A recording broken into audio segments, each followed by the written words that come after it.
So I just wanted to do an overview of this whole unit that we've learned about, where we learned about different types of sequences. And so just remember that the whole idea of a sequence is it's just some sort of pattern of numbers. And so if we have a certain pattern of numbers, something like 3, 7, 11, 15, etc., many of you can notice that each term is adding by 4 each time. Anytime there is a common difference like that, we use the word arithmetic for it. It looks just like arithmetic. Arithmetic just means it's a pattern that has a common difference. And so that common difference, I use the letter D for that, is equal to 4. This right here is the first term.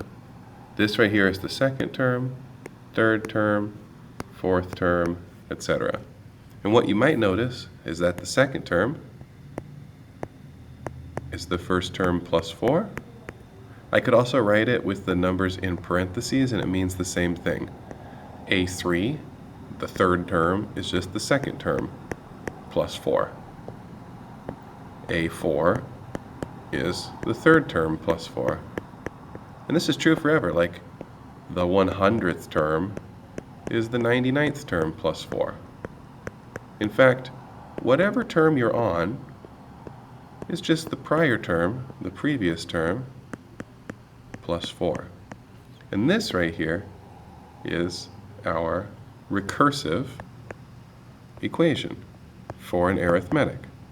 It just means how do you get to the next term from the previous term?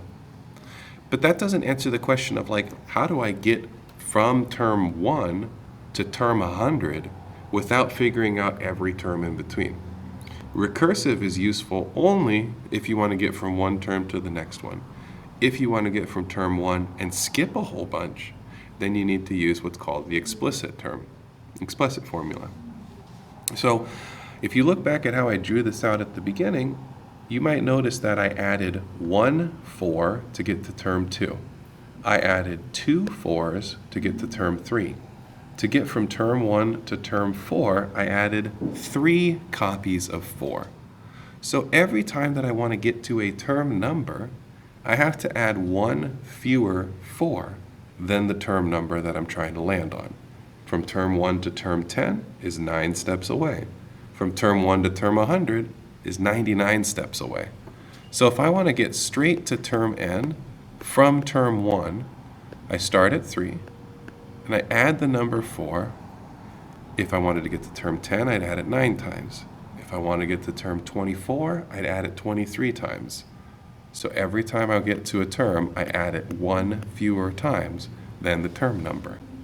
Now I want you to notice the explicit equation and the recursive equation have a lot of things in common because they're both talking about the exact same pattern. You should be able to switch between one and the other. If I give you the explicit equation, you can say, oh, check it out. That's the first term, and that right there is the common difference. If I give you the recursive equation, you should notice that right there is the common difference, but you don't know the first term. So a lot of times with the recursive equation, you'll see a comma, and then you'll see that it tells you separately the first term is 3, and now you have the whole pattern. So that's one type of pattern. The other type of pattern we talked about were geometric. So that would be something like this. Going 4, 6, 9, 13.5, etc. This is not adding the same amount every time. Now it's multiplying the same amount every time. You might not be able to look at this and immediately know what it's multiplying by.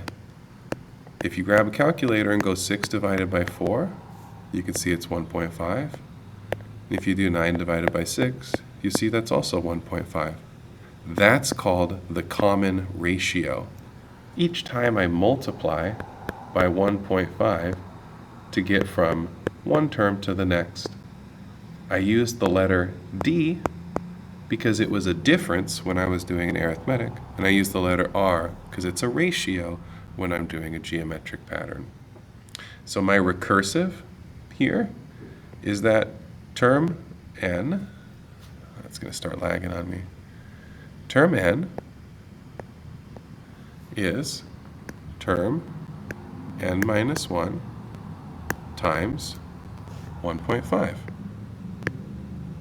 Let's see if I can get through this video without it just lagging out completely.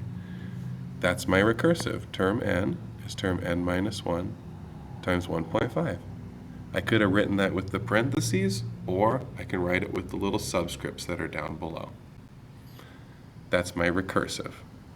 My explicit equation is term n, doesn't like my n's, term n is the first term, 4 for the first term, times 1.5. How many times did I multiply by 1.5? Well, to get from term 1 to term 2, I multiplied once. To get from term 1 to term 3, I multiplied twice.